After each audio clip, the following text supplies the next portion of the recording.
Halo semuanya, selamat datang kembali di channel YouTube gua Haryandi Leon. Kali ini kita ada di konten Diobrolin. Kembali lagi bersama Kak Fodi. Kita udah lama sekali break teman-teman karena ibu ini sibuk dengan kuliahnya. Aduh. Ada sound ya? Kayaknya. Akhirnya dia lulus. Akhirnya dia lulus. Udah lulus kan? Jangan gitu dong. Udah lulus kan? Lalu udah lulus kan? Jangan gitu lah. Udah lulus kan? Sekarang dia ini anggota partai lah, PSI. Kalau PSI-nya mah udah dari dulu kali. Oh, PSI udah dulu. Oh, mau M. Iya. MSI. MPSI. Oh, MPSI. Empasi. MPASI. Kurang ajar. Kali ini teman-teman kita mau bahas tentang satu tema yang berjudul quarter life crisis, yang katanya ini di umur-umur 18 sampai 25-an kalau kata Google. Nah, kita tanya sama Ibu si Holo ini. Nanti lah, nggak usah pakai itunya dulu lah. Gue masih belum terbiasa. Biar orangnya yakin. Oh, gitu. Ini diobrolin ini emang bener ngobrolinnya sama pakar gitu. Oh, gitu. Keren juga YouTube gue nih ngomong sama pakar gitu. Nggak sedang ngobrol asal-asalan. Karena kalau udah pakai begitu ntar beda ininya. Apa? Ntar kalau ada AdSense bisa dibayar. Ya Kak. Apa? Sebenarnya umur berapa sih quarter life crisis itu?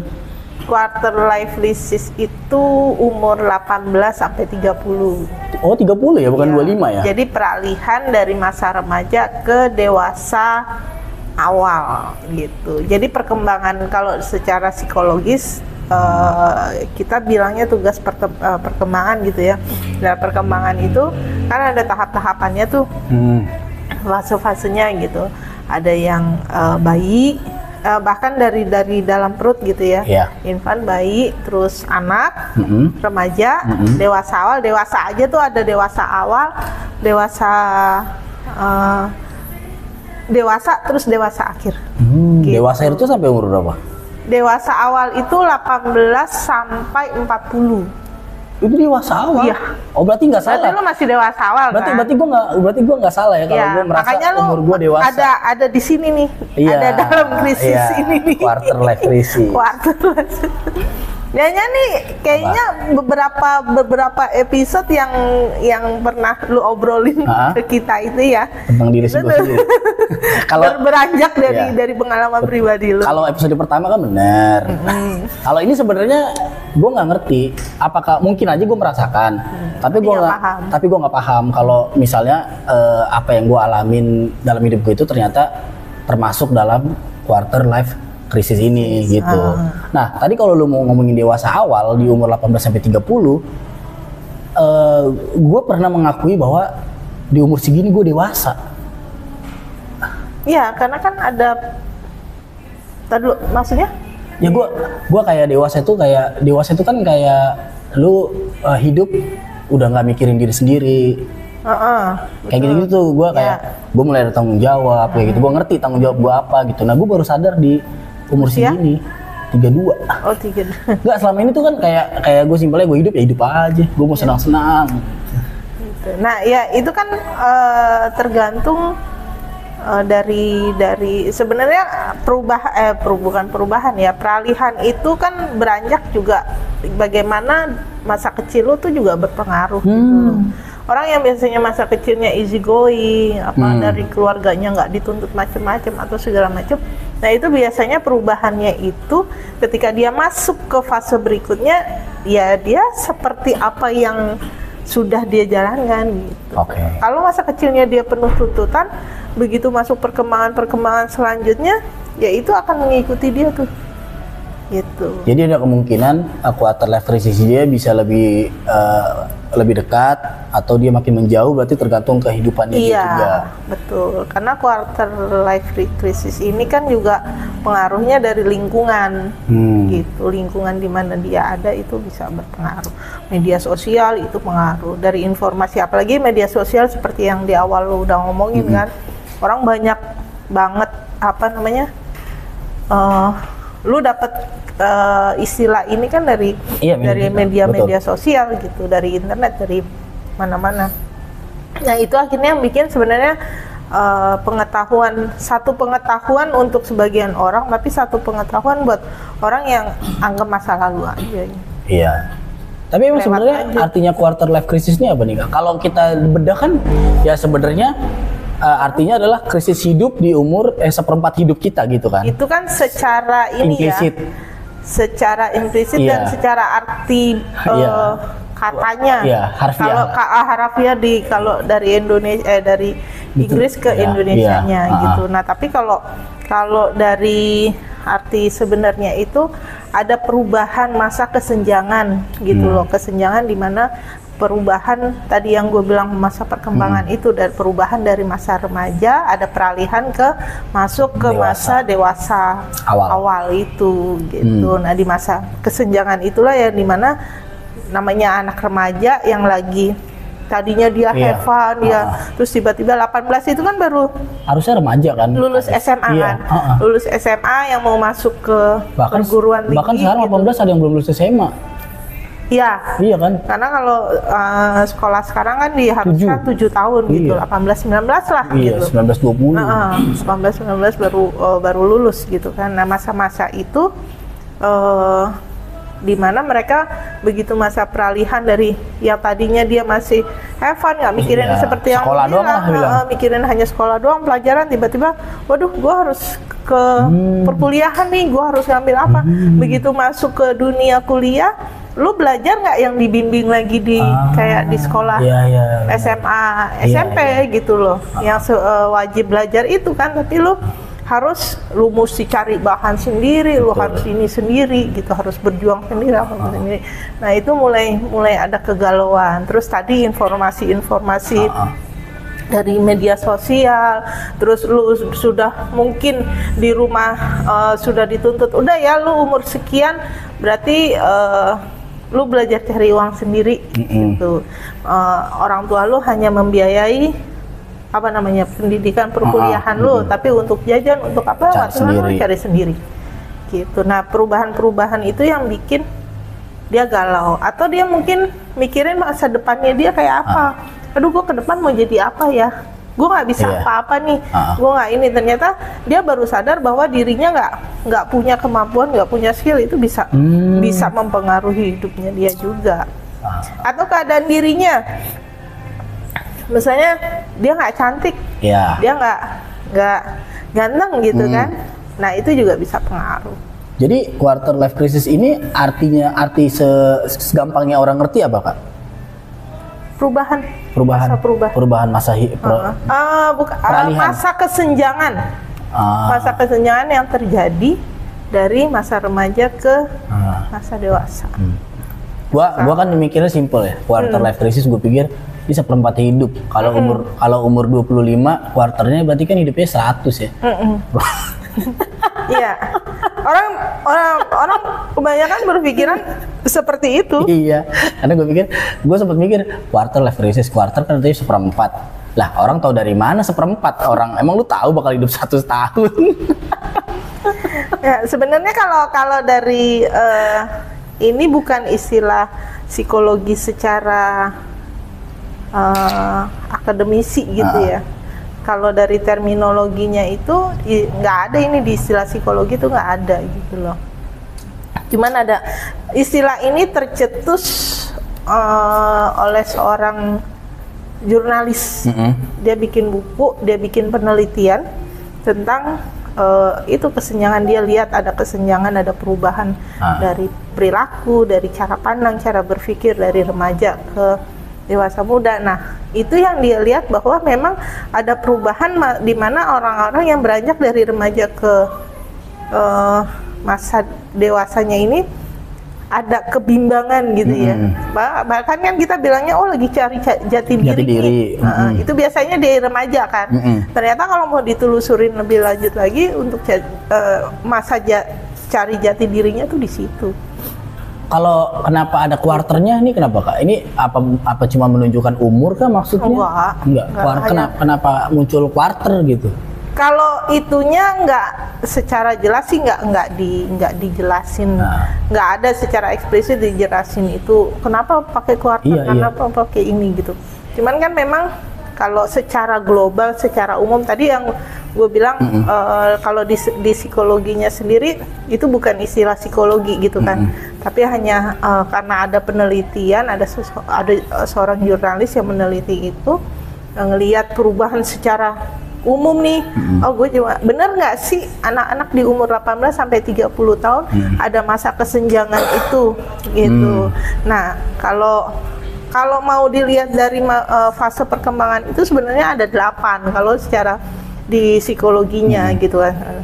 Cuman kan pemecah penyakitnya itu kan dari hamil gitu ya.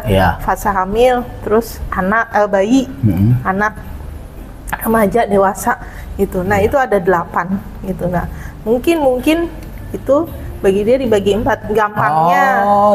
Hamil, anak, remaja, dewasa gitu. Nah, ini yang nggak di ini nih. Sedangkan dewasa sendiri kan panjang. Betul. Ininya ya. Masanya tuh panjang. Betul. Dari orang-orang nggak tahu tuh ada dewasa awal, dewasa tengah, dewasa dan dewasa akhir tuh nggak ada. Orang taunya remaja, dewasa, tua, meninggal gitu. Terus mungkin kuarter nih kayak lahir, remaja, dewasa, meninggal. Mungkin ya pembagian karena secara ininya sih nggak dijelasin cara ini. Gitu. Tapi kalau yang secara psikologi disebutnya apa nih Pak? Kak? Nggak ada. Nggak, istilah psikologinya apa maksudnya? Nggak ada.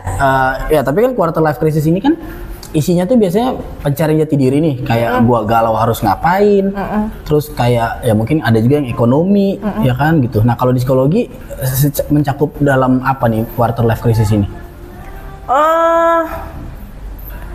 Kalau kita ngelihat quarter life-nya itu nggak kesenjangannya itu ya karena cirinya ya, cirinya akhirnya orang-orang yang ada dalam quarter life itu quarter life crisis itu kita lihat cirinya itu kan dia jadi anxiety nih, jadi cemas, betul. Terus dia nggak mau sosialisasi, insecure gitu. Nah, hal-hal itulah yang akhirnya menjadi sorotan psikologi gitu, karena hal-hal yang seperti itu akan kalau tidak ditangani dengan baik itu bisa jadi bisa jadi pemicu bahwa bisa jadi nanti kegangguan gitu. Tapi secara khususnya sih dia nggak ada tuh dalam gangguan psikologis tuh nggak ada gitu. Ya berarti quarter life crisis ini yang akan menyebabkan gangguan psikologi ke orang-orang gitu. Pada akhirnya itu yang ditakutkan. Itu yang ditakutkan kalau ciri-ciri yang ditimbulkan itu dia nggak bisa tanganin gitu loh.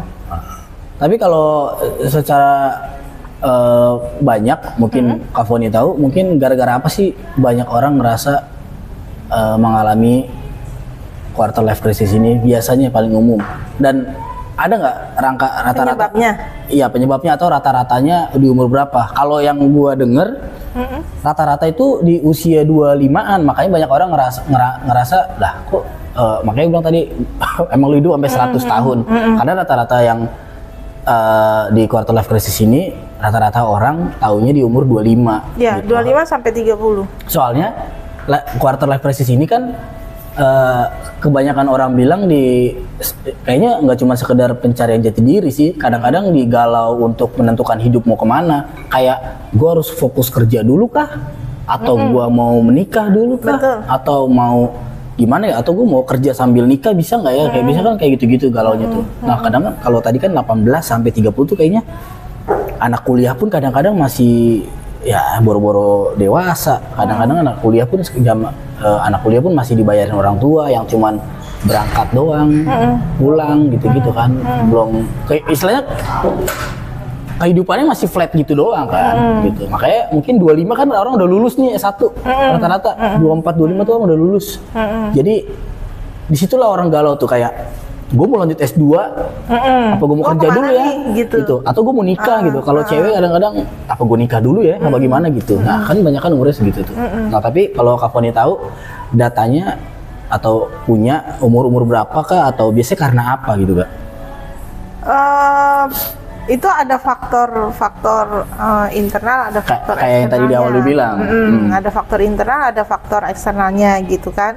Nah dimana ketika orang memasuki masa dewasa awal itu, dia mengalami perubahan yang konstan tuh, gitu kan, perubahan. Ya memang mungkin kalau waktu kita masih kuliah di 18 sampai kuliah itu kan tahunnya sekitar 23 lah, itu masih nih masa remajanya masih ke bawah nih, betul, gitu kan, belum yang terlalu ini. Tapi begitu dia masuk ke umur 23 lewat gitu, nah itu baru dia berpikir, aduh gua ke depan gimana ya, gitu. Karena kan memang itulah tuntutan, gitu loh, tuntutan secara kehidupan, betul.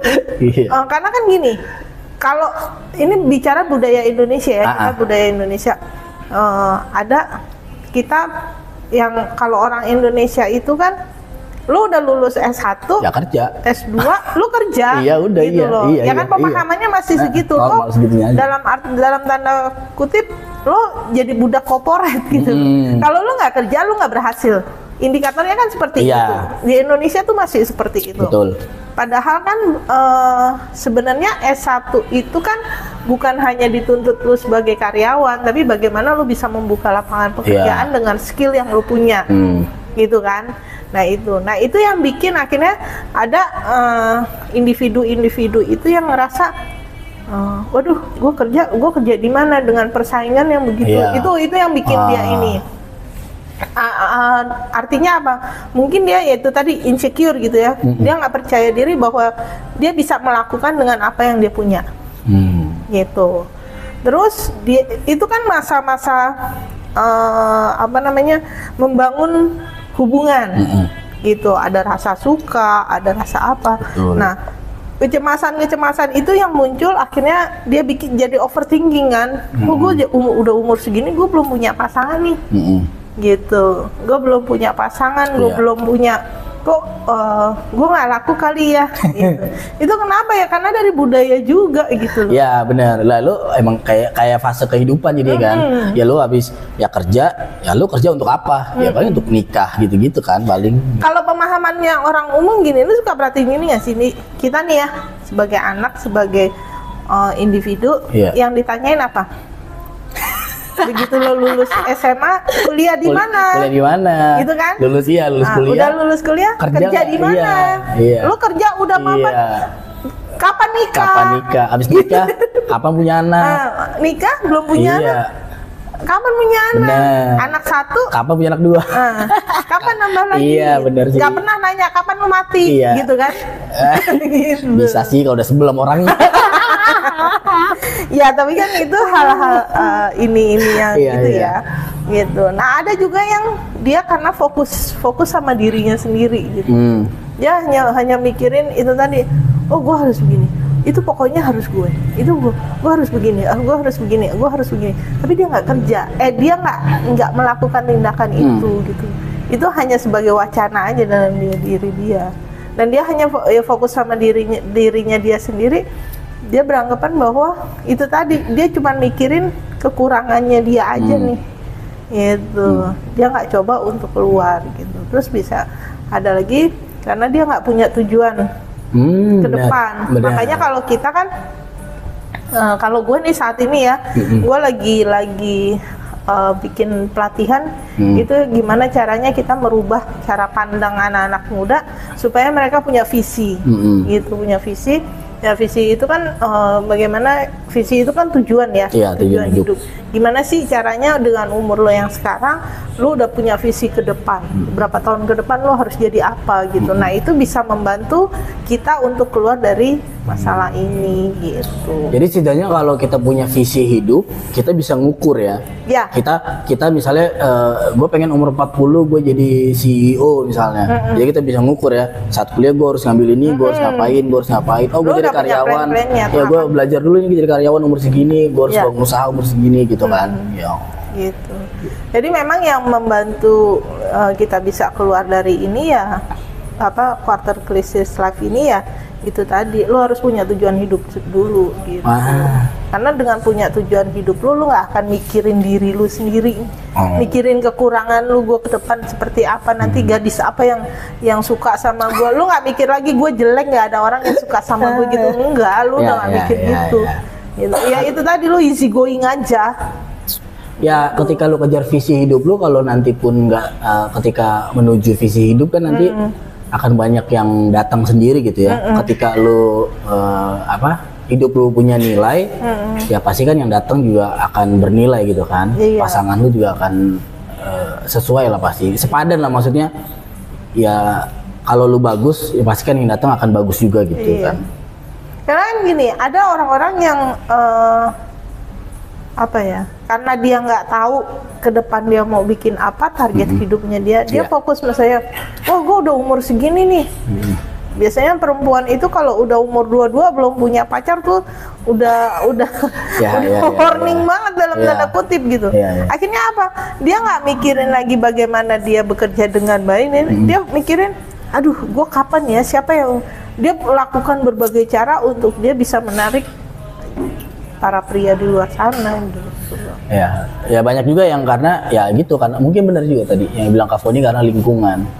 Ya lingkungannya mungkin teman-temannya udah hampir semua punya pacar nih, dia doang nggak punya gitu kan. Akhirnya pengen punya pacar pun karena keinginan gitu. Bukan karena cuma tuntutan situasi tuntutan gitu. Lingkungan gitu. Nah, atau sebel ditanyain kalau kumpul keluarga gitu kan, apalagi orang Batak, orang ya nggak Batak aja sih, semua kalau lagi kumpul arisan gitu kan. Umur lu udah mana pasangannya kok masih sendiri kan? Umur lu ya apalagi umur 25 ke atas, kalau ngumpul keluarga nggak punya pasangan pasti ditanyain terus kan gitu. Itu dia. Dia nggak tahu beban hidup itu sekarang berat sekali gitu. Tapi ya tadi gue sempat mikir juga Kak, gue kepikiran kayak tadi kan gue sempat ngomong ya, kalau orang misalnya kuliah ya akan hidup ngalir aja gitu, karena mungkin banyak anak kuliah yang dibiayain orang tua, selesai gitu, lo kuliah ya udah dengan senang hati berangkat pulang gitu kan, ya tanpa beban, nggak ada krisisnya di sana gitu kan. Tapi gue tiba-tiba kepikiran, wah yang kuliah mati-matian nyari duit sendiri itu krisis sekali hidup. Tapi enggak nih, gue nemuin beberapa orang gitu ya, justru yang dia dia kuliah dengan biaya sendiri, hasil keringat dia sendiri, itu dia jauh lebih lebih struggle gitu ya, lebih kuat gitu loh. Ya kalau lebih kuat iya, tapi krisisnya kan krisis banget Kak.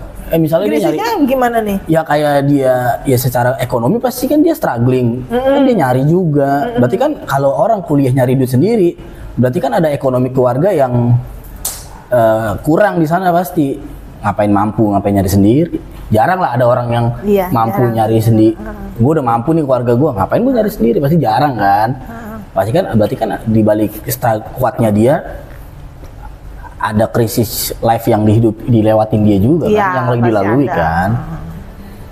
Daripada yang dibiayain selesai gitu. Ya mungkin yang kalau yang mampu, secara orang tua mampu, kira-kira krisisnya di apa Kak? Pasangan gitu-gitu kali ya? Pasangan, mungkin ya. Terus pergaulan. Ya. Oh iya, pergaulan itu masuk life crisis. Iya dong. Sekarang gini, lu mampu nih, gitu kan? Lu mampu, tapi lu jelek. Wah, ya. Gitu. Atau lu nggak pinter-pinter banget. Bergaul. Iya, lu nggak punya teman. Nggak punya teman. Iya benar, itu termasuk life juga sih. Iya. Akhirnya kan gini, lu berusaha dengan berbagai cara untuk punya teman. Untuk punya teman. Karena lu ada, orang tua lu ada, lu pakai semua fasilitasnya. Benar juga sih. Nah itu juga bisa yang jadi bikin kayak udahlah teman gua pakai narkoba, yang penting gua bisa bergaul. Nah itu bisa juga akhirnya sih. jatuhnya ke situ. Krisisnya ya di situ. Benar ya. Jadi memang kalau mau dibilang sebenarnya lebih banyak gimana sih yang ngadepin quarter crisis life ini, yang orang adakah atau yang orang nggak mampu gitu kan? Semua punya ininya sendiri. Bagaimana? Jadi tergantung bagaimana individunya itu yang menyikapinya gitu. Ya, keadaan individu. Tapi karena mungkin kehidupan di Indonesia ya, kita ngomongin Indonesia, lebih banyak kan orangnya orang menengahnya kan? Iya. Ya kan. Jadi mungkin yang kelihatannya orang menengah gitu, dan orang menengah yang biasanya paling berisik. Iya, kan? Yang kayaknya nanggung, miskin sih enggak. Iya, ya kayak gua inilah. Ya maksudnya ngaku ya. Iya, ya maksudnya gini, gua kalau udah kaya ngapain gua berisik? Ya gua udah tenang hidup gua. Maksud gua mau misalnya gua punya rumah, punya mobil mewah, hidup pekerjaan aman, ngapain berisik gitu. Tapi ada ininya sendiri loh, Di. Apa? Ada masalah hidupnya sendiri. Ada, tapi maksudnya yang paling berisik, makanya quarter life crisis ini muncul kan pasti orang-orang menengah yang mengalami ini dan vokal kan, gitu kan. Karena kalau orang menengah, kalau orang bawah, pasti gue udah fokus cari duit aja gitu. Gue nggak usah ngomongin ke orang lain gitu. Gue ngalamin quarter life crisis, gue fokus hidup gue aja gitu. Ya kalaupun gue punya tujuan hidup, ya gue nggak perlu orang tahu, ya gue fokus di sana. Nah kan yang ngakses, kebanyakan orang yang ngakses media ini kan orang menengah kan gitu, kebanyakan dong. Sekarang orang bawah juga banyak loh. Nah, iya sih. Sekarang gini, kita nggak untuk saat ini ya, di kalau tadi gue bicara Indonesia, sekarang gue bicara di Jakarta gitu. Kita lebih skupnya lebih kecil lagi nih, di Jakarta gitu. Kita udah nggak bisa bilang, dia menengah nih, dengan kita lihat kondisi realnya mereka. Misalnya dia hidup di pinggiran kali, rumahnya cuman gubuk, kontrakan petakan, tapi dia pakai AC, motornya 3, gitu kan? Satu anak satu, ada tuh satu, bisa gitu. Banyak ya kan? Terjadi. Setiap anggota keluarga punya HP masing-masing, gitu. Bahkan dia bisa pasang wifi di rumahnya. Menurut lo itu apa? Menengah kalau menurut gua. Cuman kan buat daftar KJP kan bisa. Di foto rumahnya jelek. Itu dia. Dicari dari sisi yang nggak ada AC-nya gitu. Kalau untuk daftar KJP, foto dari depan. Padahal anaknya berangkat pakai motor ke sekolah. Iya, itu dia. Nah makanya sebenarnya kalau ngomongin quarter crisis life itu, kita nggak bisa beranjak dari keadaan ekonomi lo yang menengah bawah atau apa gitu loh. Itu nggak bukan salah satu faktor yang kuat sih gitu. Tapi kalau faktor yang sangat mempengaruhi itu ya dari dalam diri sama lingkungan yang mempengaruhi. Tadi cuma ngomong ini doang, maksudnya adanya muncul quarter life crisis ini pasti karena orang menengah yang vokal aja. Pasti vokal. Yang banyak ngomong. Iya, udah. Maksudnya pasti kan dia lagi galau-galaunya tuh, gue lagi, aduh umur segini gue mau ngapain ya. Kebetulan akses medianya mungkin terpenuhi dan ruang lingkup di medsosnya cukup ramai gitu. Jadi ketika ini muncul disambut dengan banyak orang dan ternyata lah sama gue juga begini. Nah akhirnya kan muncul lah quarter life crisis ini yang terus-terusan disebut sama orang gitu kalau lagi pusing, lagi galau, terus jadi minta apa istilahnya ya, minta apa sih kalau kayak minta apa ya, kayak persetujuan bukan persetujuan apa ya? Oh iya. Yang kayak lu kenapa sih? Iya nih gue lagi quarter life crisis.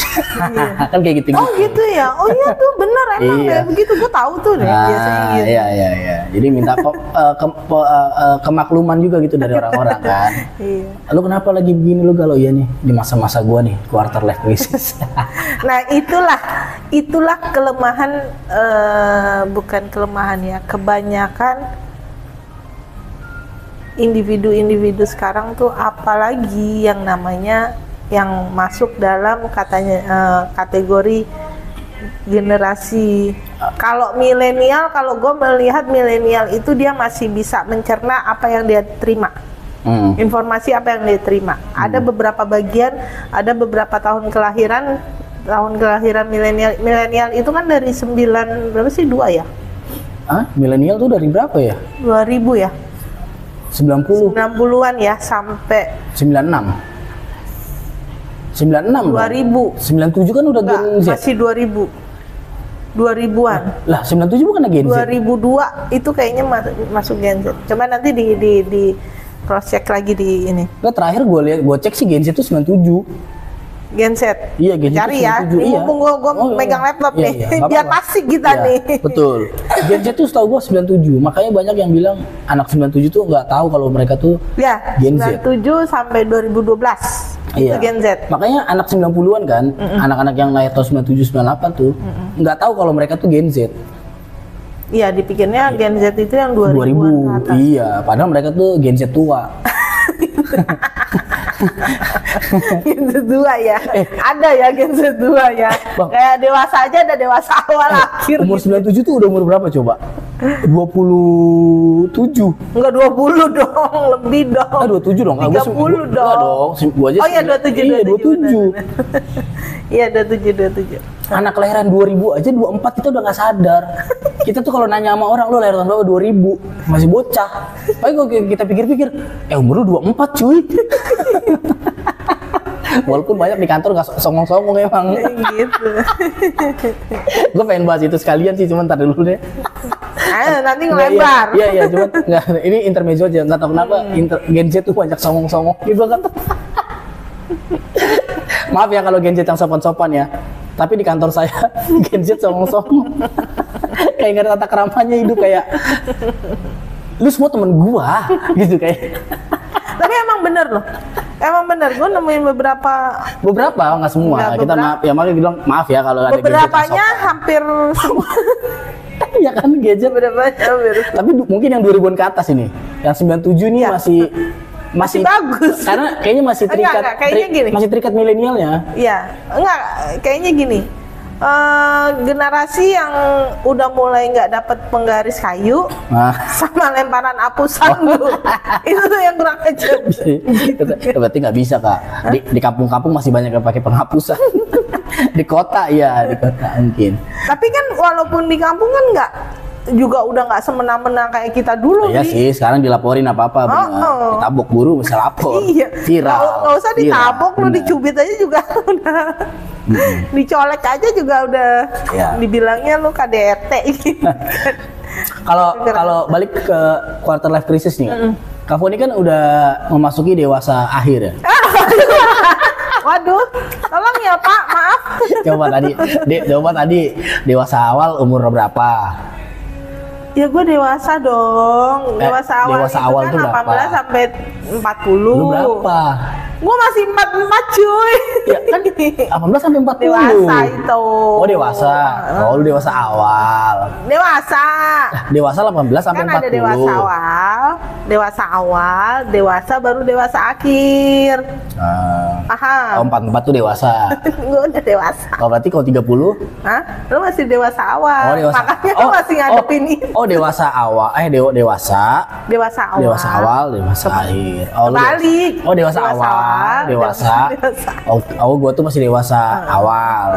Oh, lu masukin dewasa. Nah, kalau lu sendiri ngerasain nggak? Ya, ini kan walaupun baru kita denger ya bahasa-bahasanya. Lu ngalamin quarter life crisis kira-kira pas lu sadar gitu. Kayaknya ternyata umur segini tuh gua quarter life crisis gitu. Enggak sih. Enggak pernah sadar. kalau mau di iniin ke di flashback Iya. mau diiniin ke sekarang nih. Gua kena quarter life crisis itu di 2002. Wah, umur berapa berarti? 22. Oh, emang lu 2002 umur 22? Oh iya benar sih. Dong. Sekarang dari iya 20 tahun ya. Iya benar. Lo kok jadi buka ini gue sih kan jadi ketahuan dong. Gue umur berapa ya? Please deh. Umur 20. Ya. Sekitar 22. Ya, itu kenapa? Kalau gue lebih ke hubungan romantis ya, hubungan pacaran gitu, gue lebih ke situ. Sama ini. Apa beda? Beda. Oh, beda. Sama siapa? Emang ada siapa di samping lu? Sebelah ini enggak. Oh beda sama yang lain. Beda. Oh yang lain. Enggak, sama yang lain. Jadi sebenarnya gue ngalamin itu ya lulus SMA 98. Wow. Tapi yang paling ininya sih di 20 sampai 21 itu yang parah-parahnya sih. Itu di masa-masa cari pasangan gitu-gitu. Bukan cari pasangan. Karena apa ya? Bukan dicari pasangannya ya, tapi mau dibawa kemana? Mungkin karena masa lalu gue gitu ya. Karena masa lalu gue yang kalau itu kan gue bisa dibilang kan gue kurang kasih sayang dari bokap gitu, karena bokap gue polisi, aparat gitu kan, polisi yang jarang di rumah gitu. Nah itu yang mungkin kayaknya kalau ngelihat sosok pria itu gue pengen itu punya gue. Gue berpikiran bahwa itu pacar gue gitu. Apalagi kalau ada yang ngasih perhatian lebih gitu. Lo pengen disayang gitu lah ya. Dari pria. Dan akhirnya dengan masa-masa begitu, kalau yang sebenarnya kalau dari ciri quarter life itu kan dia susah untuk untuk menjalin hubungan itu, karena ada perasaan insecure atau apa. Tapi kalau gue sendiri itu gue balik. Gue balik ya, gue pengennya gue deket sama semua cowok nih gitu. Karena ada rasa pengen disayang cowok itu kan, karena bokap nggak ini. Kalau menurut gue sih itu ya quarter crisis life-nya gue tuh itu. Terus sama pekerjaan, gue tuh nggak bisa yang namanya kerja di bawah meja kendali orang. Oh, kira di bawah meja nggak bisa emang. Di atas meja dong ya. Iya. Di atas meja juga nggak sopan sih Kak. Di bawah kendali orang. Maksudnya yang gue nggak bisa yang office hour gitu, gue nggak bertahan gitu loh. Gue ya lebih suka gue begini ketemu banyak orang terus ini. Gitu. Sama kita ya. Dan gue nggak bisa kerja di under orang, enggak. Under kontrol orang tuh yang susah gitu. Tapi ya gue dari situ gue belajar, dan gue harus gue menstimulus diri gue memperlengkapi diri gue. Ya memang ada kalanya kita harus ada tunduk di bawah orang gitu. Kita nggak bisa ini sendiri, itu nggak bisa. Kalau gue kan soal pasangan gue nggak pernah takut ya. Kayak dapet pacar tuh gampang gitu. Ya. Guys, lo tau nggak? Di sini ada 10.000 penonton, udah ngeledekin Andi lo sebenarnya. Nah, jadi kalau gue ngerasain quarter life crisis itu kerjaan sih gue nggak juga sih. Gue tuh lebih ke nggak tahu mau ngapain bener sebenarnya. Dulu di tahun berapa ya? Tahun 2000 berapa lah gitu, gue lupa pokoknya. Karena gue umur berapa? 20-an juga. Cuman karena gue nggak ada yang ngebimbing aja gitu, kayak nggak tahu mau ngapain jadinya. Ya karena salah satunya sih itu ya, karena kan nggak manusia itu kan cenderung pengennya dituntun gitu, diarahin di ini gitu. Ya itu karena termasuk tipe kepribadian lu juga sih, lu orangnya gimana. Ada orang-orang yang bisa bergerak sendiri, ada orang-orang yang memang harus dimotivasi, ada yang mesti dibimbing, ada yang mesti keplakin dulu baru jalan gitu kan, dipukulin dulu. Ya soalnya kayaknya balik lagi bener, kayaknya lingkungan keluarga bukan lingkungan keluarga yang ayo kamu harus jadi ini gitu, enggak gitu. Kayaknya nyokap gue sendiri aja kayaknya ya lu udah bisa sekolah dengan baik tanpa harus bikin rusuh di sekolah, udah oke gitu. Gak masalah. Gak masalah gitu. Yang penting lu hidup baik aja gitu. Hidup baik, nilai lu naik kelas, mau nilai lu cukup gitu kan, dia nggak peduli gitu. Gak peduli gitu. Jadi pas udah lulus sekolah, mau kerja pun ya kerja ya dapat aja gitu. Dan nggak pernah mikir gue harus kerja ini, gitu gue harus menjadi ini gitu. Misalnya ada orang kan yang ambisius gitu kan, gue kerja di sini, gue harus naik gue harus berapa tahun kerja di sini, gue harus jadi ini nih gitu. Punya planning, punya target gitu. Nah gue nggak pernah punya tuh, kayaknya di hidup gue tuh kayaknya duit itu bukan jadi masalah gitu. Gitu ya. Sekarang gimana sekarang? Tetap sama. Oh gitu. Cuman karena tadi gue bilang tadi di umur 32 gue ngerasa dewasa, mau kayaknya itu harus gitu. Ya harus punya gitu. Betul. Ya? Dulu gue ngerasa kayak udah gue gajian oke. Mungkin orang tua gue juga bukan orang tua yang mampu sih, tapi setidaknya cukup. Ketika gue gajian, gue bisa ngasih mereka, gue hidup oke gitu. Dan gue tuh nggak tahu kenapa ya, mungkin karena guanya bodoh amatan. Kadang-kadang kan banyak orang gini ya, punya pacar nih, pacaran, gue harus punya motor gitu buat bisa jemput cewek gue gitu-gitulah. Harus atau harus nggak sampai ada yang gila-gilaan, gue harus punya mobil nih supaya bisa dapetin dia gitu kan. Gitu. Nah gue tuh nggak peduli kadang. Lu mau nggak gue naik angkot sama gue? Ya gue bisa naik angkot. Lu sekarang udah punya cewek?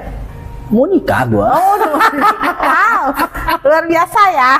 Setelah beberapa tahun kita tidak bertemu. Dia makin ditanya. Ceweknya Enggak, tapi maksud gue gini. Nih, lu kan dalam posisi mau nikah ya? Iya. Lu sekarang umur berapa? 32. Masih masuk nih sebenarnya dalam range-nya, dalam range-nya quarter crisis life ini gitu. Lu masih ada dalam range-nya dia gitu kan. Nah, lu merasa tadi kan lu bilang ya gue kalau pacaran kan ya gue nggak berusaha yang bagaimana gue harus ini, lu mau nggak naik betul gitu. Lu nggak ada masalah sama cewek lu? Enggak. Maksudnya dia ada keberatan gitu. Nah, kalau dia ada masalah sama gue kan harusnya nggak diterima. Oh gitu. Simpelnya gitu aja kan. Tapi lu ngelihat ada keterpaksaan ya sih gitu? Gue udah pernah nanya gitu. Lu nanya ke dia langsung? Iya, gue nggak pernah gue tutup-tutupin kalau gue nggak punya gitu. Ya gue kasih tahu aja gitu. Ini gue punya ini nih, lu malu nggak kalau jalan naik ini gitu? Ya itu aja, kalau lu malu ya nggak usah. Tapi lu nggak pernah insecure nih? Pernah insecure. Aduh, gue ini nggak ya gitu. Bisa nggak gue membahagiain dia gitu? Punya nggak? Gue insecure tuh apa ya? Gue insecure biasanya kalau soal materi sebenarnya. Misalnya nih gue punya pasangan. Terus dia mutusin gue untuk cuman yang lebih, gue nggak insecure juga, gue kayak bodo amat. Apa ya gue insecure ya? Oh, gue insecure tuh kalau skill biasanya. Oh, skill. Betul, gue insecure. Enggak, soalnya gue gini Kak, gue pernah pacaran nih. Terus ceweknya selingkuh sama cowok yang lebih kaya. Gue tuh ngerasa, ya udah.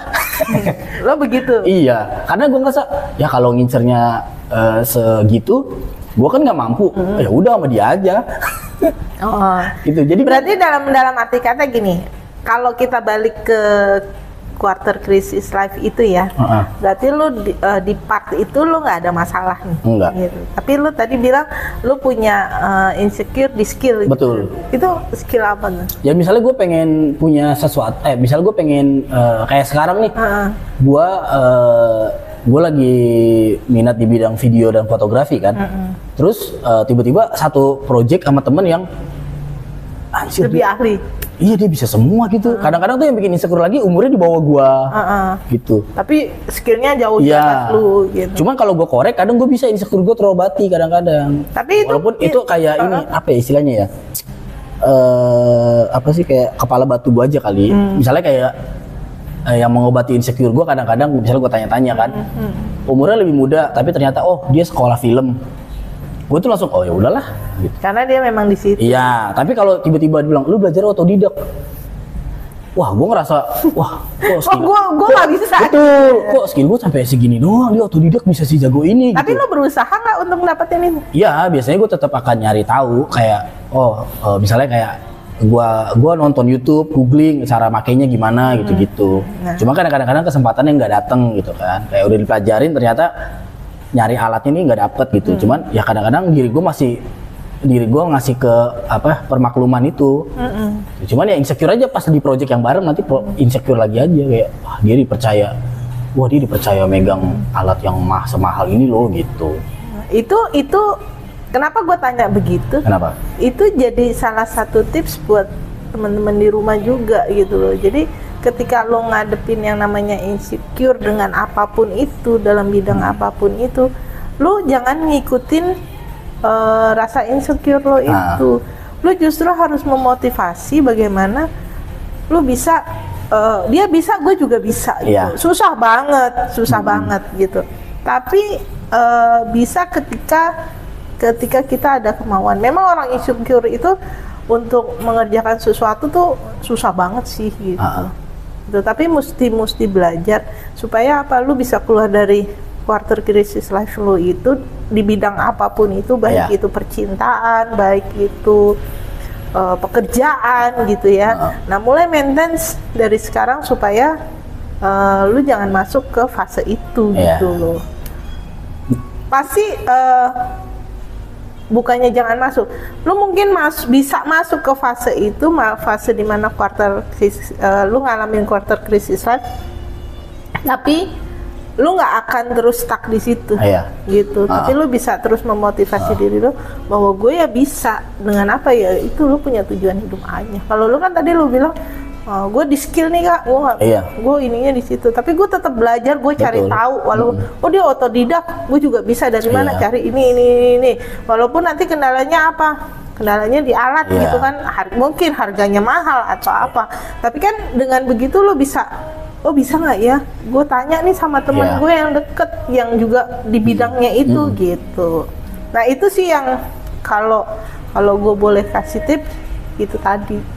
Jadi jangan kita merasa bahwa ya udah gue begini, gue susah untuk keluar, enggak. Nyari temen, keluar dari lingkungan ini, keluar dari situ juga punya temen yang supporting itu yang susah tuh kak kadang-kadang. Iya. Ya makanya kitanya emang harus mau keluar dari zona nyaman lingkungan pertemanan kita juga sih. Iya. Kayak salah satunya. Soalnya gini, gue ngerasain banget. Jadi gue punya lingkungan yang menengah ke bawah lah gitu. Untuk support di hobi gue kan agak nggak mampu nih, kayaknya nggak bakal bisa nih. Maksud gue secara ya kalau teman-teman tahu mungkin harga kamera itu kan mahal-mahal banget kan. Yang kayaknya wah kalau di lingkungan ini gue nggak bakal bisa, nggak bakal yang gue pengen hobi gue ini nggak bakal bisa tercapai nih, bahkan megang alat aja nggak mungkin nih gitu. Tiba-tiba gue ada satu komunitas yang megang alatnya tersedia tapi nggak support gitu, kayak dipinjem nggak bisa, nggak bisa. Ya, nah, itu kan pasti ada pertimbangannya kan. Betul. Nah tiba-tiba kita mau nggak mau harus keluar sendiri kan, nyari sendiri kan. Kira-kira kalau gue alatnya nggak bisa, gue harus kemana ya? Gue harus gimana ya? Nah akhirnya gue kan nyari, emang kita sendiri sih harus berusaha. Iya. Gue nyari sendiri, akhirnya ketemu komunitas yang sefrekuensi dan seenak itu gitu ketika minjem alat gitu, dan sama temen kayak gue minjem boleh nggak? Oh dikasih gitu. Kayak sekarang kan gue nggak mungkin tuh kayak gue beli lensa yang harga 20 juta yang kameranya mahal gitu. Kan gue mikir juga kayak gue nggak mungkin deh beli alat segini gitu, sedangkan ya maksud gue untuk ya mending buat hidup gue gitu kan.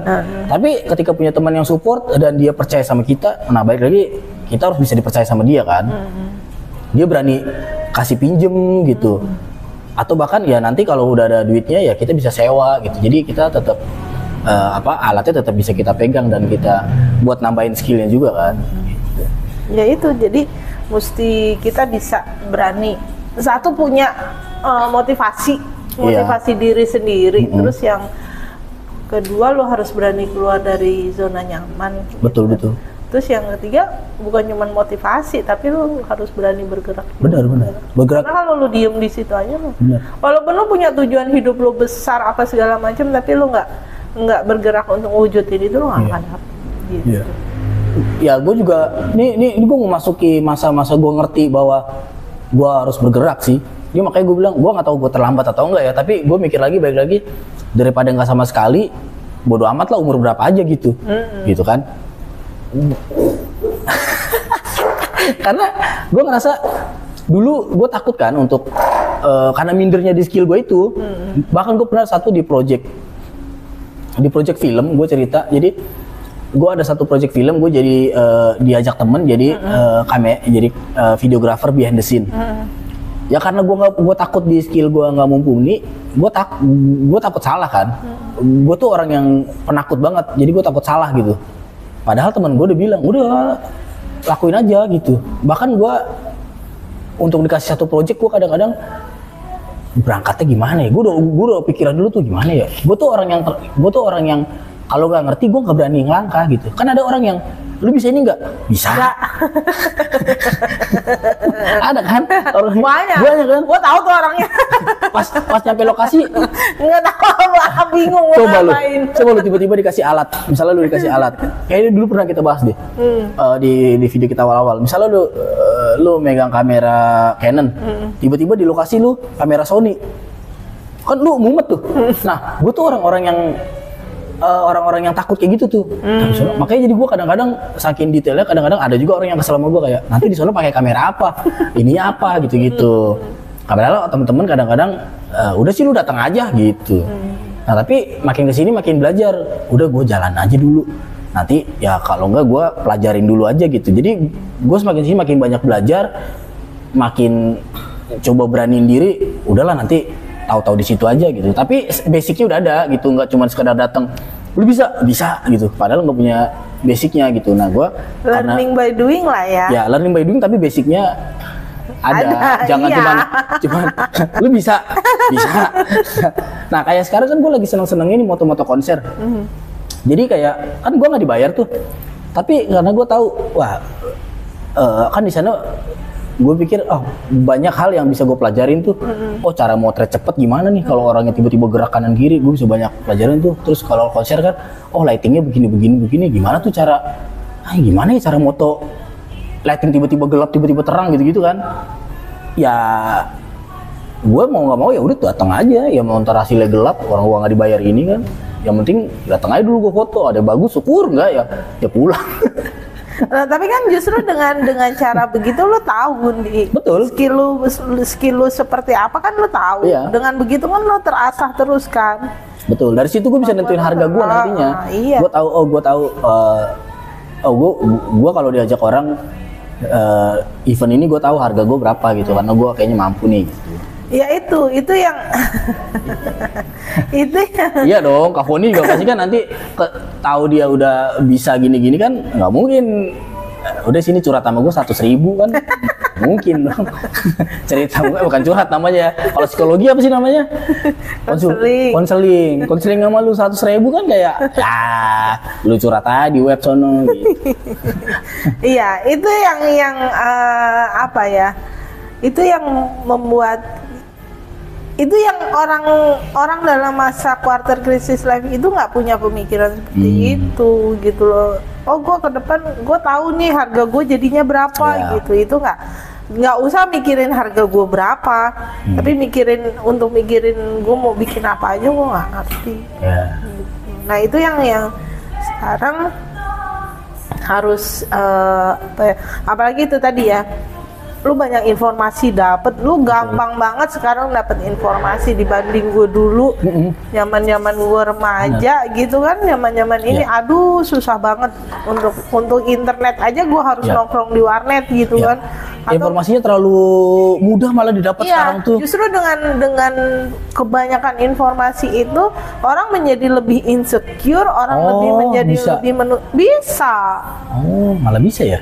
Malah bisa, orang malah menjadi lebih insecure, orang lebih menutup diri gitu loh. Bahkan yang lebih ironisnya lagi dia mendiagnosa diri dia sendiri dengan itu keadaan itu yang harusnya kan nggak begitu. Harusnya lu kalau memang lu udah rasa ada sesuatu dalam diri lu yang tidak baik, ya lu datanglah ke seseorang yang memang pakarnya di situ. Gue juga sakit, betul. Lo sakit gigi gitu kan, beli obat di warung, sembuh sehari 2 hari. Tapi kan belum tentu dengan begitu. Sekarang kan kita gampang cari, wah gue nyesek nih, gue sakit, dada kiri gue sakit gitu. Cari di Google, oh gue kena jantung, padahal lu belum kena jantung gitu loh. Leher, gitu. kaki gue sakit, wah asam urat. Terus lo minum obat asam urat, padahal bukan itu gitu loh. Nah kebanyakan dari kita sekarang dengan apalagi yang mungkin kalau gen apa sih sekarang alfa ya, gen alfa itu belum sampai segitu, tapi bahaya juga loh. Kita aja, gue aja kadang kalau dengerin anak-anak gen alfa itu ngomong, gue buru-buru tuh, gue makanya nggak pernah lepas dari HP gitu. Karena apa? Gue mesti cari kan, supaya apa? Gue bisa terus kembangin diri gue bisa masuk ke mereka. Kalau nggak kan bahaya nih. Gue nggak ngerti ini orang skibidi, terus apa lagi? Sigma, terus bad aura gitu kan. Dulu kita ngomongin Sigma matematika yang gue tahu. Kalau yang punya indra keenam tuh dibilangnya apa dulu? Indigo gitu. Ini kita taunya cuma indigo gitu kan. Oh, auranya ungu gitu. Segala macam kan gitu. Nggak tahu tuh. Sekarang ada cekodam gitu. Sekarang ada bad aura lah, ada inilah, aduh mesti gitu. Ya apalagi lo di dunia psikologi ya. Ya kita nggak tahu. Update kan. Bener. Selalu update. Kedepannya lu nggak tahu juga siapa yang akan datang konsultasi ke lu kan. Itu dia. Iya, tiba-tiba datang ke lu dan bilang, Bu, saya skibidi nih. Apaan skibidi? Iya, kan nggak mungkin ya. Bentar ya, saya cari dulu nih. Kan nggak mungkin. Gue gitu. Sekarang kalau ngeliat bocah-bocah itu skibidi ini, bagaimana cara menyatukan kalimatnya? Kayaknya gue harus ngobrol deh sama bocah-bocah ini, kayaknya seru juga. Itu.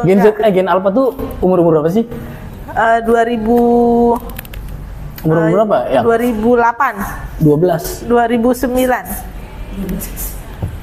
2012 sampai sekarang gitu Gen Alpha namanya. Enggak, dari 2009. 2010-an 2009. Berarti umurnya sekarang 14-an. Iya. Umur 14. Ntar gue cari. SD lah. Ntar gue cari bocah-bocah yang umur segitu, ajak ngobrol. Anak gue aja nih sekarang ini kalau ngomong tuh itu bahasanya jauh lebih banyak dia loh kosakatanya daripada gue. Yang kedua. Dua-duanya. Lah, dua-duanya. Gitu loh. Nah, ya jujur aja sih gue kadang suka lebih banyak belajar dari mereka ya. Gitu. Kalau gue kan sama suami gitu kan sering ngobrol sama anak-anak gitu. Kan mereka keluar tuh bahasa-bahasa aneh gitu. Lagi ngobrol tiba-tiba berceloteh aja gitu dengan bahasa-bahasa aneh gitu. Dia udah nggak mikirin quarter krisis lagi tuh, udah beda lagi. Kayaknya nanti akan keluar lagi, nggak tahu istilahnya apa lagi kali mungkin. Mungkin nanti quarter crisis life itu bukan lagi di umur 18 sampai 30 ya. Bisa jadi di anak-anak yang SD ini udah ngalamin ini. di umur 15 mereka udah krisis hidup. Iya, buktinya kan sekarang banyak yang anak-anak segitu udah bunuh diri. Wah iya sih bener, bunuh orang aja ada. Berani gitu. Tadi aja kita megang pisau aja kan takut. Tadi aja gue liat ada temennya yang ngebunuh bendahara. Lu nagi-nagi mulu sih lu. Siapa? Ada. Seriusan? Iya, bunuh bendahara sekelas. Ya ampun. Gue nggak tahu sih. Kayak gitu. Gue nggak baca kasusnya sih. Menurut gue kayaknya nggak menarik aja. Tapi pas gue baca, apaan dia bunuh bendahara kelas nih? Karena apa nih ya? Makanya jangan suka nagi-nagi bendahara. Yang jelas sih kita mesti aware dengan apa. Jangan sekali-kali kita balik lagi. Gue bolak-balik kalau ngomong, coba kalau lu perhatiin di konten-konten sebelumnya tuh, gue bolak-balik ngomong, lu jangan mendiagnosa diri lu dengan pemahaman yang lu nggak tahu. Karena apa ya, itu akan merusak diri lu sendiri. Mungkin lo saat ini berada di tahap quarter crisis life gitu. Jangan lu cuman ya lu paling nggak bisa sharing lah dengan teman lu gitu kan yang lebih berpengalaman atau yang ini gitu. Jangan cuma nyari di Google gitu, lu nge-googling, oh gua kena ini, gua kena anxiety, gua kena macem-macem, gua kena gangguan jiwa akhirnya, padahal nggak semudah itu. Mungkin jawabannya kalau teman-teman yang lagi ngerasa quarter life crisis, kalau kan quarter life crisis ini banyak ya, maksudnya nggak ada yang pasangan, ada yang pekerjaan atau tujuan hidup gitu. Ya mungkin bisa ditanya sama yang jangan sembarangan nanya, jangan cuman sekedar googling gitu. Ya kalau teman-teman misalnya krisis tentang karir, ya mungkin bisa nanya sama temen yang lain yang memang punya pengalaman banyak di dunia kerja. Betul. Kalau tentang pasangan, ya mungkin teman-teman bisa nanya sama yang biro jodoh. Kalau pasangan ke siapa ya kayak? Kalau pasangan ke siapa? Kalau temen yang awet belum tentu juga. Tapi bisa kalau gue gini, Di, untuk keluar dari itu semua ya, belajar untuk bisa cerita ke orang tua. Kalau gue itu. Belajar untuk lo bisa terbuka dengan orang tua. Kalau dia yatim piatu. Hah? Bener sih. Loh iya bener, kalau tiba-tiba Kak saya yatim piatu. Wah. Yatim piatu lo tinggal sama siapa? Sendiri. Yang nggak memang bener-bener nggak punya. Ya lo cari sahabat yang memang ngertiin lo. Ya, bener. Intinya lo harus punya orang deket yang bisa lo percaya gitu. Jangan ngobrol sama simi-simi. Apa tuh? Lo nggak tahu kan? Apa simi-simi? Nih, laptop gue udah mati nih, gue nggak bisa langsung googling di simi-simi. Simi-simi tuh aplikasi, Kak. Jadi dia kalau kita ajak ngobrol bisa, cuma kadang-kadang jawabannya ngaco. Lah, kalau mau lu pakai ini, ChatGPT. Oh enggak, dulu ini kan zaman gua. Pokoknya zaman gua tuh ada namanya aplikasi namanya Simi-Simi. Atau itu lu kalau mau curhat pakai ChatGPT. ChatGPT saya lagi ini loh gitu. Nanti lu keluar, oh kamu harus begini, begini. Kalau Simi-Simi mungkin mirip ini mungkin perkembangan dari Simi-Simi, Kak. Simi-Simi itu kadang-kadang ngaconya sengaco-ngaconya. Cuman emang beneran ada itu ya? Ada. Zaman berapa? 2010-an ke atas lah, 2015. Oh gitu. Gue baru denger loh, bener. Kita bilang nih, Assalamualaikum. Dijawab, Tuhan Yesus baik. Udah, kadang kemana-mana kadang-kadang kita nanya, siapa Tuhan? Tadi dijawab Yesus. Kalau nggak nih kita nanya, Simi-Simi aku pengen punya pacar, katanya aja siapa suruh jomblo. Jadi kalau teman-teman yang yatim piatu cari orang buat ngobrol, jangan sama Simi-Simi. Mending lo pakai ChatGPT dah, lebih waras. Sama jangan ya. Kalau bisa ya tanya ke teman, cari teman ya bergaul, ya jangan mengurung diri lah, jangan jadiin kekurangan jadi alasan untuk malah jadi apa ya, mengurung diri kan. Gitu. Bijak banget. Lumayan lu bijak banget. Ada lagi yang mau disampaikan Kak untuk orang-orang yang sedang mengalami quarter life crisis? Enggak sih. Nggak ya. Pesan gue itu tadi, lo belajar motivasiin diri lo aja. Karena motivator terbaik dalam kehidupan kita itu ya diri sendiri.